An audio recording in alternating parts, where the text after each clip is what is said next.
Goeiemôre vriende by hierdie uitsaaidiens. Baie welkom ook vir elkeen wat inskakel. Vir ons 'n groot voorreg om hier te wees en mag elkeen van u ook seën ontvang in hierdie boodskap vir jouself. Vriende, ek groet in die naam van die Vader en die Seun en die Heilige Gees. Mag jy sy seën ontvang ook in hierdie oggend. Amen.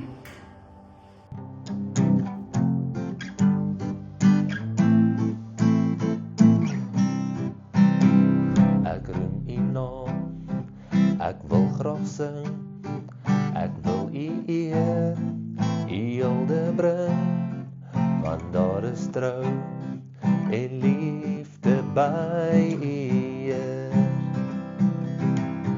Ek wil voor u almag buig, met my hele hart getuig, van die groot ontferming, genade vir 'n sterfling. Ja, daar is geen einde aan die liefde nie. Ek roem u naam, ek wil graag sing, ek wil u eer, u hulde bring, want daar is trou en liefde by u Heer. Ek wil voor u almag buig, met my hele hart getuig, van die groot ontferming, genade vir 'n sterfling.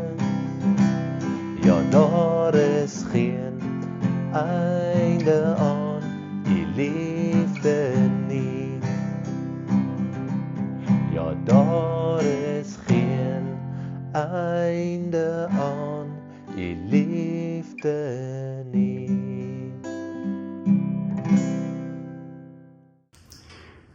Vriende, die boodskap van vanoggend is 'n boodskap wat baie lank in my kop al draai, om iets te sê oor die tyd van na opstanding van Jesus en tot sy hemelvaart.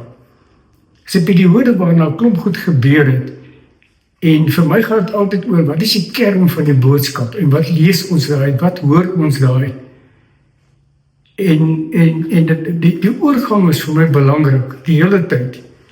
Daarom wil ek vir u net vinnig 'n paar gedagtes noem, van net na die kruisiging, en daarna bietjie meer gesels oor die oorgangperiode. Jesus staan op, en dit lees ons in die evangelies.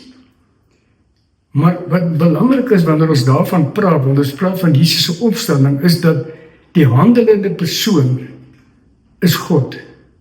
Ons lees in die evangelies dat hy opgewek is. Jesus het opgewek deur die Vader, en dan het hy opgestaan. En dit moet ons verstaan in die groter konteks, dat die handelende persoon is die hele tyd, is God, van die begin af. Daarna staan Jesus op, en by die graf kom die 3 vrouens, Maria Magdalena, Maria Jakobus se ma, en Maria, en hulle kom daaraan, en by die leë graf, en dan vra 2 engele vir hulle, waarom soek julle die lewendes by die dooies? En dan sê hulle, hy is nie hier nie, hy is uit die dood opgewek. Weer eens die woord opgewek. En dan moet Maria hom omhels, maar hy sê, raak my nie aan nie. En dan kom die disippels ook nader, nadat die vroue van Johannes en Petrus gaan sê van Jesus se opstanding, kom hulle ook nader en hulle sien dit ook. En daai selfde dag gebeur iets baie interessant, en ons lees net daarvan in Lukas evangelie. Jesus stap, en hy kom aangestap saam met 2 mense wat op pad is na Emmaus toe, die dorpie baie naby Jerusalem. En dit is Kleopas, waarskynlik sy vrou, want hulle het ook by Jesus het gesê, hulle het vir Jesus gesê, kom aan by ons huis asseblief. So hy stap saam met hulle, en hulle erken hom nie. Maar eers toe hulle aan tafel sit en eet, en hy die brood breek, toe erken hulle hom. Vriende, dis 'n geestelike ervaring hierdie, wat vir hulle bekend maak, dat hier is Jesus. En dan sê hy, wat 'n gebrek aan begrip en traagheid van gees, sê hy daar vir hulle, en dan verdwyn hy. Vriende, Jesus is ook by ons in donker tye. Soms stap hy saam met ons in tye wat ons eintlik dit nie verwag nie. Maar dan moet ons net weet, hy is daar, hy is by ons. En die Gees open ons oë soms, om dinge te sien wat ons glad nie verstaan nie. Dis 'n geestelike ervaring. En dan verskyn hy aan die disippels, en dit ken julle baie goed. En hy sê vir hulle, vrede vir julle. En dink hulle, dis 'n spook. En hy stel hulle gerus. Hy stel hulle gerus en hy sê vir hulle, hy noem hulle 'n hele paar goed wat in die skrif gebeur het, van die profete en van die psalms. En dan open hy hulle verstand om die skrifte te verstaan. Vriende, hierdie is ook weer 'n geestelike ervaring. En dan blaas hy op hulle en hy sê vir hulle, ontvang die Heilige Gees. En ek wil 'n klein bietjie oor hierdie vrede gedeelte gesels. Vriende, vrede lees ons ook van in Johannes, ek dink is Johannes 14, waar hy duidelik vir ons sê, die vrede wat die wêreld gee, is nie die vrede van Jesus nie. Vir die wêreld is vrede gegrond op vrees. Jy het 'n pistool, ek het 'n pistool, ons gaan mekaar nie skiet nie. Daar's vrede, maar dis gebaseer op vrees. Die vrede van Jesus is gebaseer op liefde. Vrees is die afwesigheid van liefde in die Nuwe Testament. En dan 8 dae later verskyn hy weer aan die disippels. Hierdie keer is Thomas daar. En wat belangrik is, ons ken die hele storie van Thomas, maar wat belangrik is dat hy vir Thomas toelaat om aan hom te vat en te kyk na sy wonde. Die twyfelaar word iemand wat soek na die waarheid. En Jesus laat hom toe. Vriende, so laat hy ook vir my en jou toe om naby hom te kom. Hy is nooit ver weg van ons af nie. En dan die tweede laaste keer verskyn hy weer aan die disippels by die see van Tiberias. Die disippels gaan vang vis en hy vra van, het julle iets gevang? En hulle het nog niks gevang en hy sê van, gooi die net aan die oorkant. En gooi net aan die oorkant en dan vang 153 visse. En Johannes sê aan Petrus, dit is die Here. Hulle erken hom, aan die begin hulle hom nie erken nie. Dis weer 'n geestelike ervaring. En op die land kom hulle aan en daar klap brandklare vuurtjie en daar's 'n vis op. En dan verskyn hy op 'n stadium aan 500 mense tegelyk. En dis baie belangrik, want dit sê vir ons, ekskuus tog, dis 'n historiese gebeurtenis. In daai jare as 250 mense gesê het, hulle het 'n ding gesien, is dit goed genoeg getuienis daarvan. Hier verskyn hy op 'n stadium gelyktydig aan 500 mense. Dit beteken dis 'n historiese gebeurtenis ook vir ons. En dan laasens verskyn hy weer aan Jakobus, sy halfbroer, en waarskynlik ook aan die ander familie. Die boodskap hier is regtig, weer eens, God is die handelende persoon, Jesus het nie net opgestaan nie. En hierdie 40 dae wat in daai periode gebeur, is absoluut 'n oorgangstydperk. Paulus sê, hy kom met 'n draaipunt. Hy sê in 1 Korintiërs 15 vers 14 sê hy, as Christus nie opgewek is nie, is ons prediking sonder inhoud. En op 'n ander plek sê hulle, julle geloof is dan waardeloos. Dis absoluut die draaipunt wat Paulus vir ons daar sê. Wat is die kernbetekenis van hierdie opstanding? Vriende, dis 'n fisiese en geestelike hernuwing. Dis nie 'n siel wat na die hemel toe gaan nie. Dis die opwekking van 'n liggaam ook, wat ons moet hoor vandag. Dis 'n totale transformasie. Wat 'n onverganklike, heerlike liggaam verteenwoordig. Dis nie 'n herdenking van die verlede nie. Dis 'n uitnodiging tot die innerlike vernuwing en verandering. In die geesteswêreld moet ons eers sterf, voor ons 'n opstaanslewe kan ervaar. Daar's 3 dinge wat God se hoofdoel hiermee is. Hy wil sê dat hy die oorwinning is deur Jesus se opstanding reeds bevestig. Dis behaal. Hy wil ook die disippels versterk in hulle geloof. En dan wil hy ook die disippels toerus vir hierdie wêreldsending. En dan gaan hy verder en hy sê, gaan verkondig die woord aan Jerusalem, Samaria en die uithoeke van die aarde. Soms, vriende, is die uithoeke van die aarde is goed, maar soms is die Samaria, die Jerusalem is hier by ons, om ons mense te kan ondersteun, om ons mense te kan koester, wat van ons afhanklik is. En wat leer ons hieruit? Ons leer om verhoudinge te herstel. Want soos u weet, het Petrus vir Jesus verloon, maar Jesus het daar ook in daai tyd die verhouding met Petrus herstel. En dan om vrede te bring, leer ons daaruit. En dan kry ons hieruit 'n boodskap van hoop.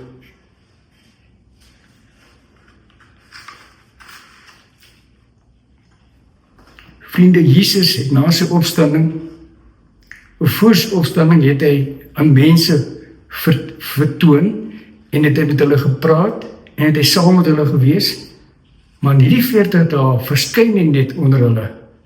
Hy praat nie meer tot die skare nie, daardie tyd is verby. Hy konsentreer nou op sy disippels en gaan voortdurend om die koninkryksboodskap uit te dra. Jesus wil ook vir my en jou, ons hartseer bang disippels, volgelinge, soms verander in moedige, vreugdevolle koninkryk predikers. En dan is hy ook besig om sy disippels voor te berei vir sy afskeid. Sy aardse afskeid is ook ons oorgangstyd van 'n tentwoning na 'n vaste woning. Dan lees ons in 2 Korintiërs 5 vers 1 tot 5 is ons skriflesing vanoggend in die teksvers is vers 5. Vers 1 sê ons weet dat wanneer ons aardse woning wat maar 'n tent is afgebreek word, ons 'n vaste gebou in die hemel sal hê. Dit is 'n woning wat nie deur mense gemaak is nie, maar deur God, en dit bly ewig staan. Terwyl ons in die tentwoning leef, sug ons, want ons verlang daarna om ons woning uit die hemel ons kan oordek. Ons wil nie ontkleed wees en naak voor God staan nie. Ons wat nog in die tentwoning is, sug en voel bedruk, omdat ons nie van die aardse liggaam afstand wil doen nie. Ons wil die hemelse bo oor die aardse aantrek, sodat wat sterflik is, verteer kan word deur die lewe. En dan vers 5. Hy wat ons vir hierdie oorgang voorberei is God. As waardig hiervan het hy ons sy gees gegee. En ek het sommer een stukkie van vers 6 bygesit. Daarom is ons altyd volmoed. Vriende, ek en jy gaan ook sterf, maar as gelowiges met 'n verhouding met ons Vader en met Jesus en die Heilige Gees, gaan ons ook opgewek word. En gaan ons na die Vader se huis toe, daar waar hy woon. Daar waar ons burgerskap vir ons wag, dit wat Filippense 3 vers 20 vir ons duidelik sê. Dis ons finale beloning.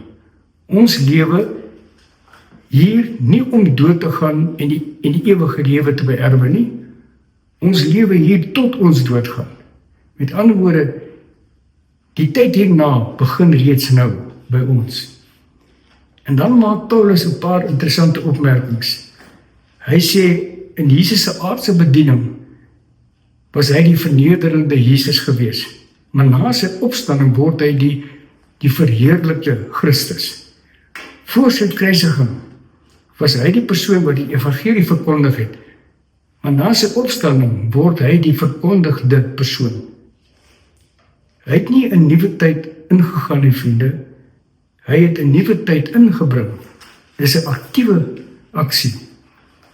Die nuwe situasie wat Paulus skep, gaan oor vereniging tussen Christus en die Gees en gelowiges. En laat my toe om 'n metafoor hier te verduidelik. En die metafoor wat ek sien in my gedagte is 'n fontein wat vloei, met water wat vloei na 'n dam toe. Kan ek sê dat daai fontein van water wat vloei, daai lewende water is God. En die stroom wat van daar kom, is Jesus Christus. En daai dam sien ek as ons, die gelowiges, die dam van gelowiges. En waar kom die Heilige Gees in? Ek sien dit as die wille van daai dam. Wat ons advokaat is, vir ons instaan, vir ons beskerm, vir ons 'n gewete gee. In die Ou Testament, vriende, het God in die tempel ons ontmoet. Maar die nuwe woonplek van Christus en die Gees is binne in ons. Ons is die tempel van God. In 1 Korintiërs 6 vers 19 sien ons dat wanneer ons die Heilige Gees ontvang, is hy in ons en is ons afhanklik van hom. Hierdie nuwe kennis is transformasie die hele tyd. Die Gees woon in ons en wil tuis voel in ons, sy tempel. Ons sê baie keer, ons kom na die huis van die Here toe op 'n Sondag, maar vriende, dis 'n gebou. Wanneer die Gees in ons is, kom ons na die plek van samekoms, na die kerk toe, om hom hier, saam met ander, te kom loof en prys en saam te sing. As ons die tempel van die Heilige Gees is, dan is ons al die pad deel van die tempel van God, elkeen van ons. Christus is ons voorbeeld, vriende, in elke moontlike opsig. Ons lewe na buite moet getuig van hoe Christus lyk. Watter verantwoordelikheid is dit nie? Ongelooflike verantwoordelikheid. Dat ons getuienis is om te lyk, om te wees soos Christus.